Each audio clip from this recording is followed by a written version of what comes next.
President Donald Trump and Russian President Vladimir Putin meeting on American soil for a high-stakes summit. Well, the future of the war with Ukraine hangs in the balance. ABC Chief White House correspondent Mary Bruce was in the room and joins us now from Anchorage.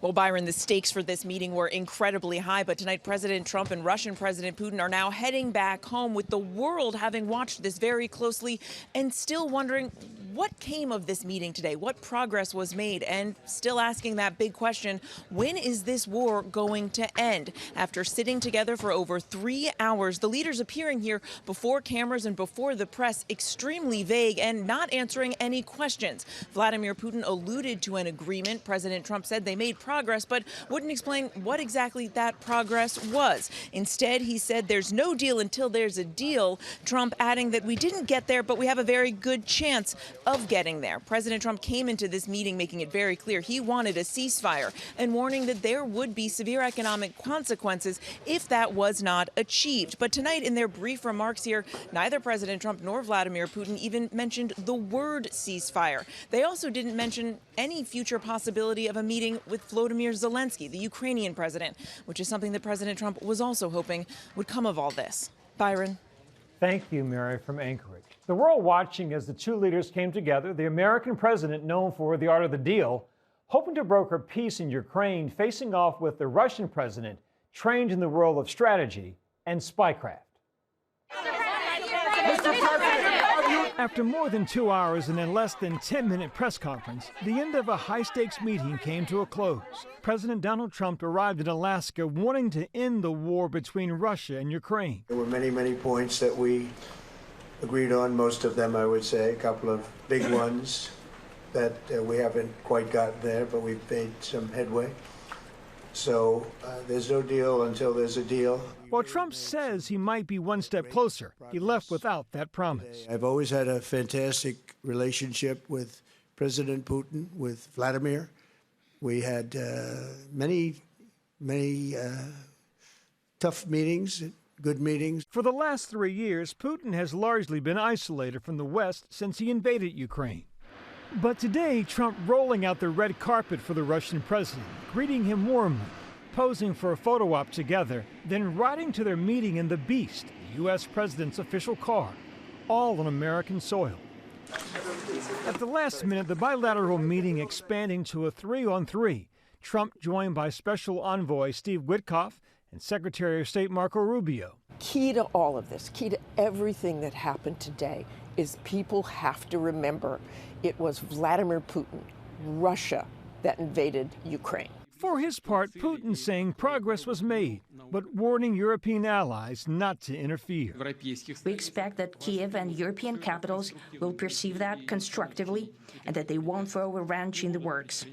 They will not make any attempts to use some backroom dealings to conduct provocations to torpedo the nascent progress. I think the biggest fear for European allies and the rest of the world, our allies, is that the Russians, if they take over Ukraine, then what is next? How does that spread? This doesn't just affect Ukrainians. This has the potential of affecting the entire continent and the entire world. Vladimir Putin is an old-style Soviet leader. This is somebody who came up through the KGB, and he wants to see the greatness of Russia. And one of the ways to do that is to expand its territory. And that's what the invasion of Ukraine has been all about. Ukraine's President Vladimir Zelensky not invited to the discussion today. Before the meeting, Zelensky saying in part, "On the day of the negotiations, they also kill people," he added, and that says a lot. You're gambling with the lives of millions. Trump's relationship with Zelensky has historically been tense. You're gambling with World War III.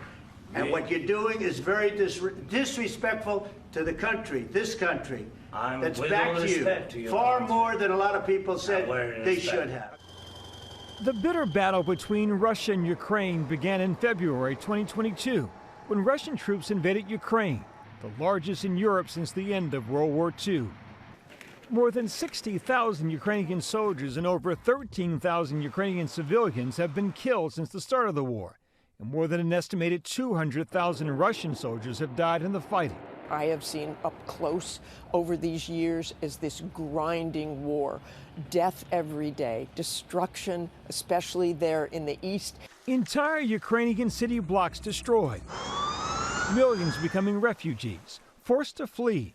Russia had already seized Ukraine's Crimean Peninsula in 2014, a strategic and economic resource still under Russia's control. The summit today marks the first time Trump and Putin have met in person since the start of the war.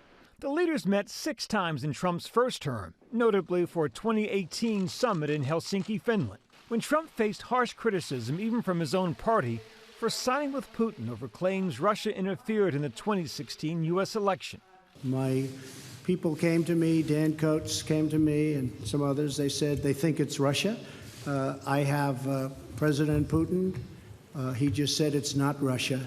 I will say this, I don't see any reason why it would be. No American leader had ever lined up behind a Russian leader refuting the information that was given to him by his intelligence community.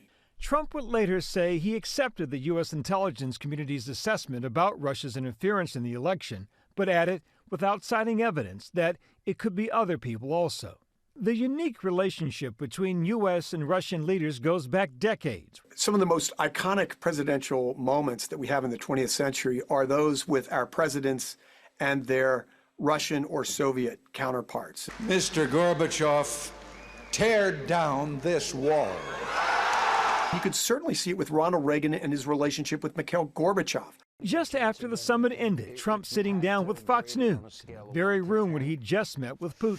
So I think the meeting was a 10 in the sense that we got along great, and it's good when, two big powers get along, especially when they're nuclear powers. We're number 1, they're number 2 in the world. With no agreed-upon ceasefire and no additional sanctions against Russia announced, it's unclear what the path forward will be, Trump indicating that he plans to follow up with Putin soon. We'll speak to you very soon and probably see you again very soon. Thank you very much, Vladimir. Next time in Moscow. Oh, that's an interesting one. I don't know. I'll get a little heat on that one, but I could see it possibly happening. Thank you very much, Vladimir. And thank you all. We will, of course, have continuing coverage of the summit and its implications on all ABC platforms.